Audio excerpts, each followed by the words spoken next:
Hello guys, we are going to continue the 2019 analysis. We were doing 10 MCQs a day. The reason for doing in such a format is so that I can explain to you how to solve MCQs, okay? Because there are numerous sources on the internet which will simply give you the answer key, okay? Like this is A, this is B, and they'll give copy paste of something. But when such a question comes next time, how to solve it, that nobody is teaching you. So that is what I am trying to do through this series.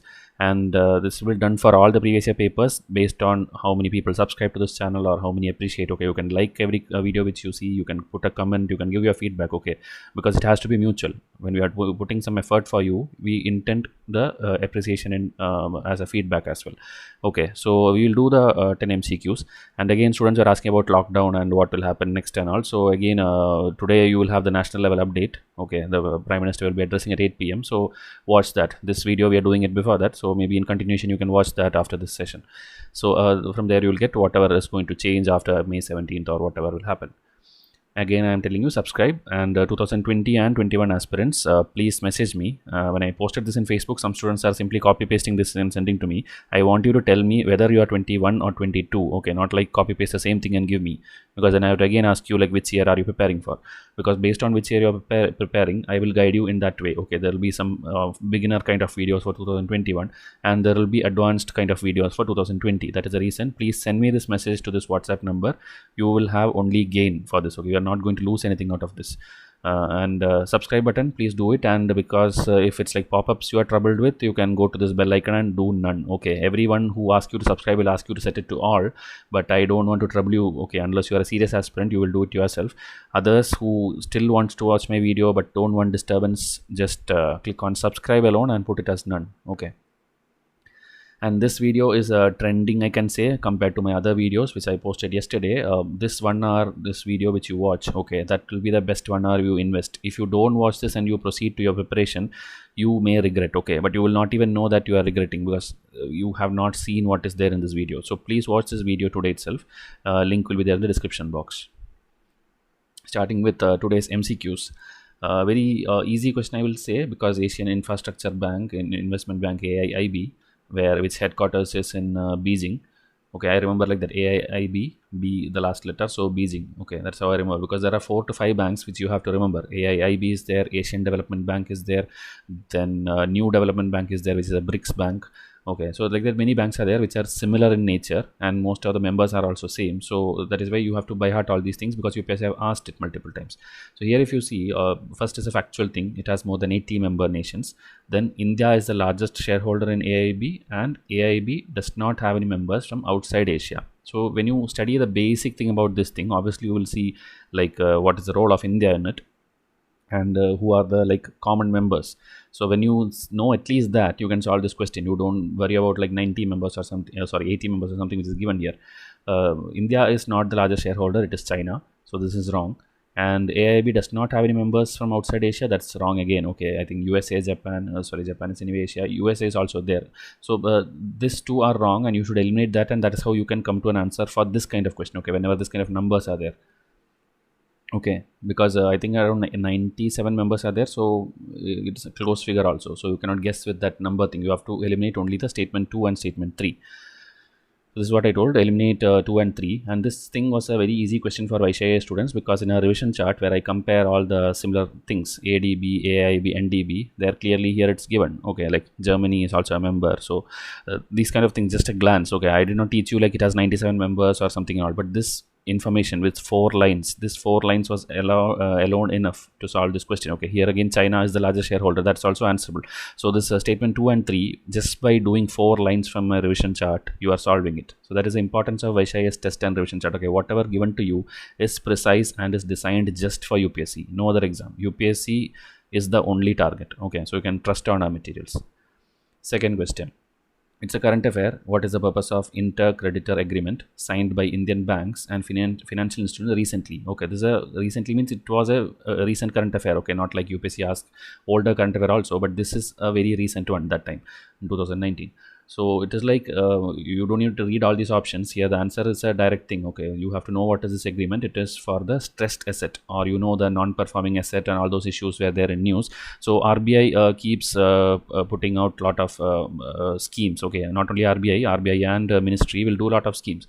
So this one is actually like, you have, I think, SARFAISI Act is there. SARFAISI was in news and it was asked the previous, I think, 2 years back, and this time this was in news, intercreditor agreement. So it is nothing but for faster resolution of these assets. Okay, if it is 50 crore or more, then there's a system which was in place. So I'll show you the details here. It was there in our current affair. Like I told, these kind of things will not be there in economics test. Okay, because there are some students who will buy economics test and they will tell like this is not covered. You have to understand that static subjects are covered always in the beginning in the test series. Okay, so obviously when you come and buy only a mini package of economics, okay, you will not get what happens in the news, because news is delivered to you till the May month. That is, if June is your prelims, till May month you get the current affair. So if something comes in April or March, okay, that will be there in your current affair test, even if it's economy or history or geography. So that is why I tell students, if you are a serious aspirant, you should enroll to all the subjects, including the current affairs, because without that you cannot get the latest updates. Maybe in the next year's test series, this may get into the static subject test, but as of that year, it is a current affair. Okay, so here if you see, you will get more information. Sunil Mehta Committee and Project Sashakt was in news recently related to this. Is how we framed the question, and we have given non-performing asset. In the explanation clearly we have given, it gives more power to the leader lender in a consortium. Okay, it's like many banks will come together and there will be a leader and they'll have some say on it. Okay, like what to do, how to split it and all. They're just deciding how to manage that non-performing asset. You can pause it and read the entire thing here, but more information you get here. Sunil Mehta Committee and Project Sashakt. Next time when UPSC asks, you should be able to know it is related to fighting this issue. Okay, this non-performing asset, and here it's given stressed asset worth at least 50 crore, and that's exactly what UPSC asked. So it's a direct question. Anybody who teaches you current affair would have covered this for you. Third question, again a very straightforward question, but it's a current affair which is an older one. Okay, the chairman of the public sector banks are selected by, a very simple question, because bank boards bureau, okay, it's like selected by, it's not like appointed by. If it's appointed by, it will be a different thing. Okay, I am not sure whether the appointment happens by the appointments committee of the government, or whether the finance ministry have some division which does that. I'm not sure of exactly about the appointment, but this BBB, okay, banks board bureau, it was set up in, I think, 2015 for this purpose only. I will have more information here.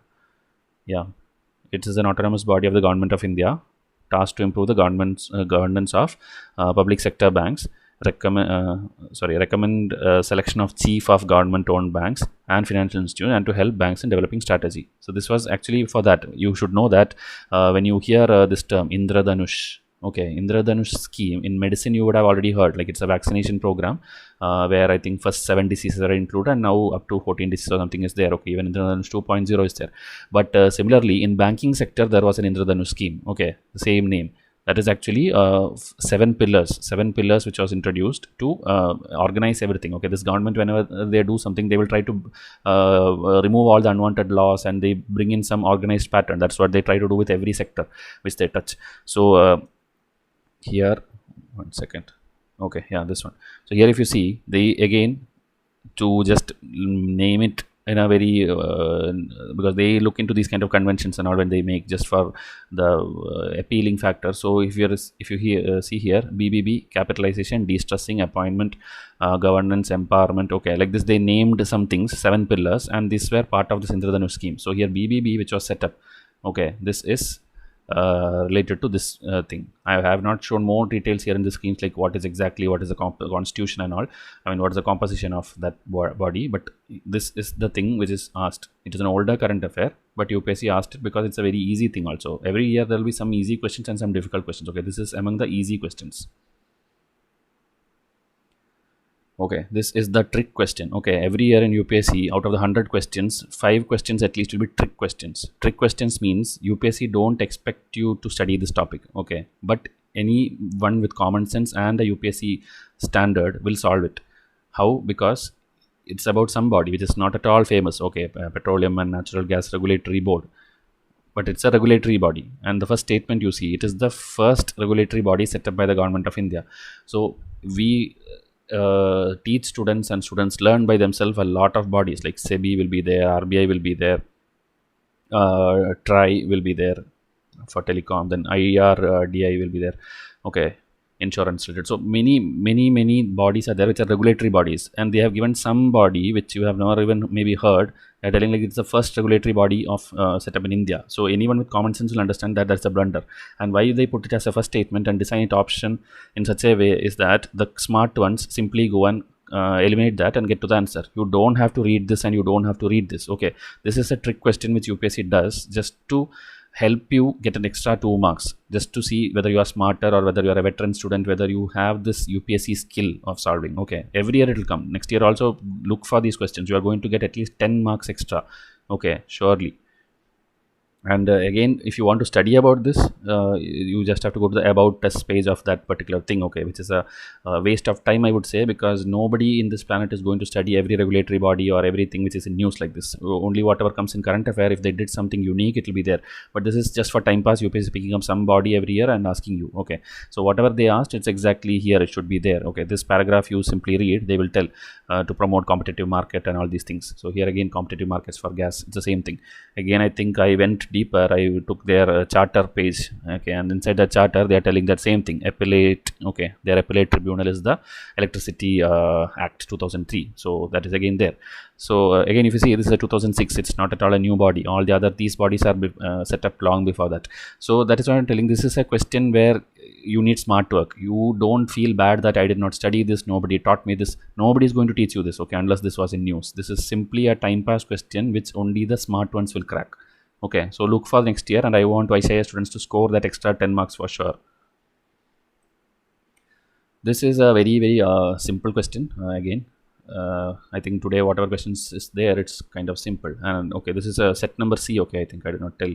Set number C 2019. This is the paper we are doing. 25th question now. Sorry, 25th question now. So with reference to communication technology, what is our differences between LTE and VoLTE? Okay, this was in news also, and this is like everybody who's like after this Geo phone came up, everybody who has the phone, okay, in your phone on top right where you see the battery and your power and range, okay, the network where it shows, it will be written, okay, the 4G Geo SIM and all, it will be written VoLTE. Even the normal 4G phones, whichever is like other network also, it will be written. So this, from that at least you will understand that it is a 4G, okay, it is not a 3G thing. That common sense if you have. Here what they have asked, LTE is commonly marketed as 3G and VoLTE is commonly marketed as advanced 3G. Okay, they simply made up a statement just to check this awareness or things which you see in front of you every day. Okay, so if there are students who have not even seen a smartphone, that's a different thing, but it was in news also. But I'm telling you, this is a question based on general awareness. It's not any technical thing, or nobody will teach you this.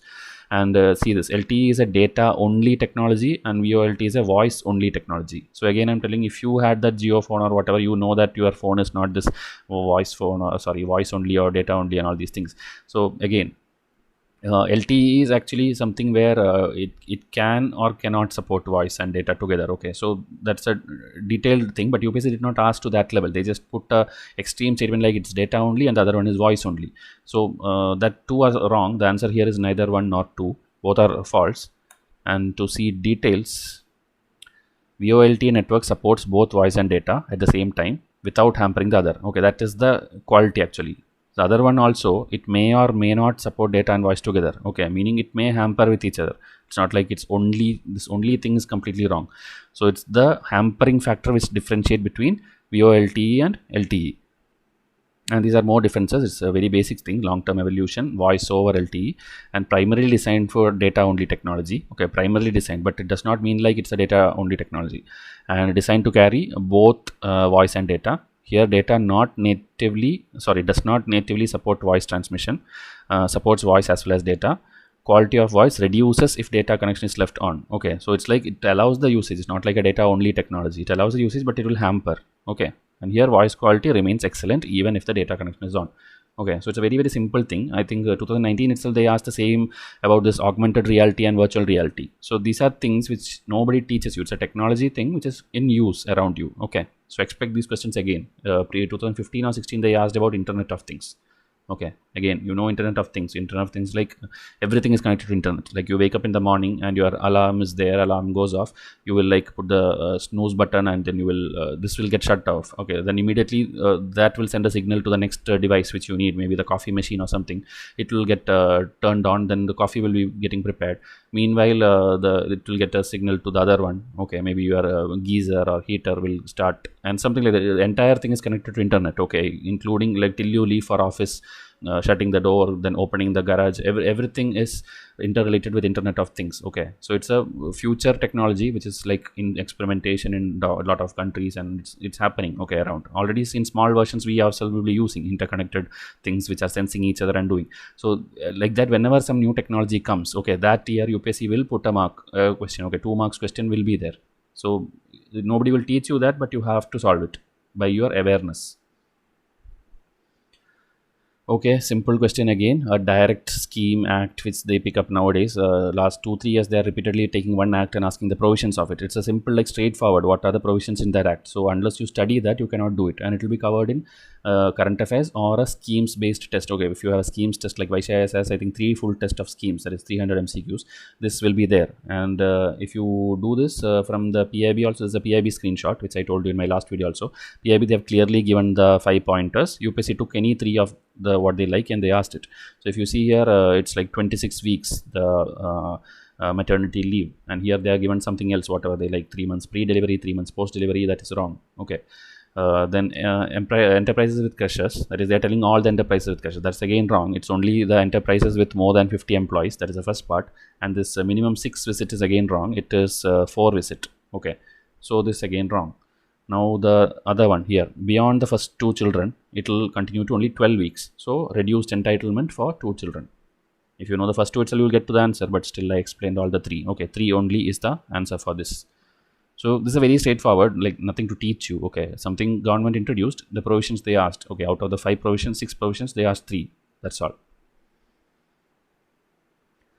Ease of doing business, 2017-18 and all, they asked like who releases the ease of doing business. Everybody answered World Bank. So this time they were running out of questions. What they did is they asked the factors which is there. Okay, like what will decide when you are ranking something. Obviously there will be some 10-11 factors based on which you are ranking. So which of this is not a factor? Okay, for this thing actually there are 10 factors. They gave some 4. Out of this, these 3 are true. This is part of it. This is not there. Maintenance of law and order. And another reason is because India's rank was improving also in this thing. That is why I think 3 times in a row UPSC have asked the question about World Bank's ease of doing index. Okay, every year one report will come. Okay, definitely one report will come. And Vysh has a chart. At least I think 50 plus things are there in single chart, and at least 100 plus things which comes in news will be covered in our current affairs and all the magazines. So again, it was a very easy question for anybody who does a decent test series. Okay, this is one of the screenshot in our November 2018 which we gave to students last year. Here if you see, these are the 10 factors. Okay, so what is asked? Paying tax. Where is paying tax? This is paying tax. Registering property, dealing with construction permit. Okay, but this maintenance of law and order is not there. So it's a straightforward question for anybody who does this topic. Now again, UPSC went and asked an old current affair, I think 2016 thing. Okay, so here it is 2011 rules. That is the answer. This is what they are asking is extended producer responsibility. Okay, EPR was introduced as an important feature in which of the following? So again, if you see all older acts they have taken, 98, 99, 2011, 2011. This was in news in 2016 because of some update which happened and government was implementing it. So it's like the producer. Okay, like if you buy an electronic good or something and it is contributing to something. Okay. Pollution, and if a person buys it, and that person, if he after the guarantee warranty, I mean the full usage of that, if he goes, he has to go and give back to that shop person. Okay, the producer, not the shop. Actually the shopkeeper will give to the producer. The producer has an equal responsibility to of spreading the pollution. It's not like the consumer who uses it and then disposes it somewhere. So it was getting implemented that e-waste should be managed properly. Okay, the producer has an extended responsibility towards the goods which he produces. So that is called EPR, and it is there in the e-waste management rule. At least if this word, if you understand and you will go look through the choices, you will maybe conclude, or you will eliminate some food and standard safety or something. At least you will be shortlisted with these 3. So but unless you study, this question becomes difficult. Okay, but the problem is 2019 they asked something which was an older thing. Okay, and because it came in news, we have covered it in a different way. We were actually covering Moore's law, which came in news, electrics and electronics. In that we have also given about e-waste, okay, because some ranking was there, top 5 countries in e-waste, something came in news. So whenever something comes in news, it will be covered in Vysh for sure. So it's a part of the rule, okay. An updated amendment 2016 it came, here they asked 2011, but that doesn't matter. You will understand that it's about e-waste, extended producer responsibility. Second last question for today. The economic cost of food grains to the Food Corporation of India is minimum support price and bonus, if any, paid to the farmers plus. Okay, so it's like a definition. Okay, like you have lot of things like how you calculate GDP, how you calculate labor cost, or something which is like giving as a subsidy. There are many things which in economics you have formulas which you can get in your textbook itself, NCERT textbook. So here is something which comes in the news all the time.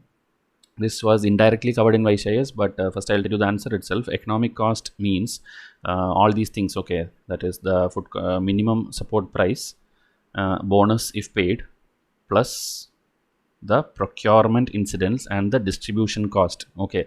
Like meaning if the food grains are there, here food grains are there, it is procured, maybe center will procure it and then they will give it to the state, and states will distribute it, okay. Center itself has to distribute to the states, and then state has to distribute to the go downs or wherever, okay. So that cost, okay, the procurement and distribution cost, this total thing is called the economic cost.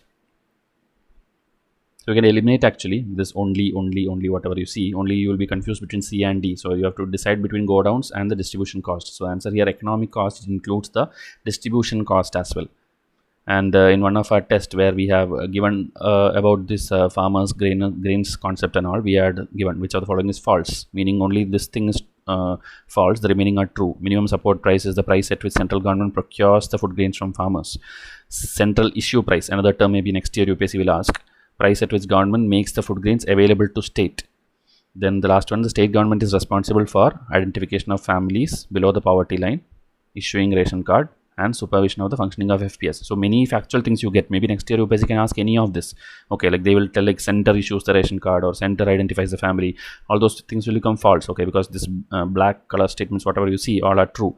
This red color is the false in this particular thing. Center fixes retail price to be charged. It's actually the state fixed retail price to be charged at fair price shop. Okay, that's a ration shop.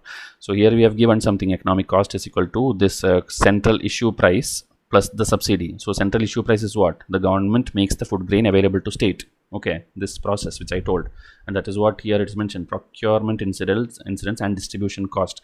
So I won't say we talked to you directly, but at least with our clue you could have solved it. Okay, last year. Okay, this year it might be there in some other test. Last year it was in a full test.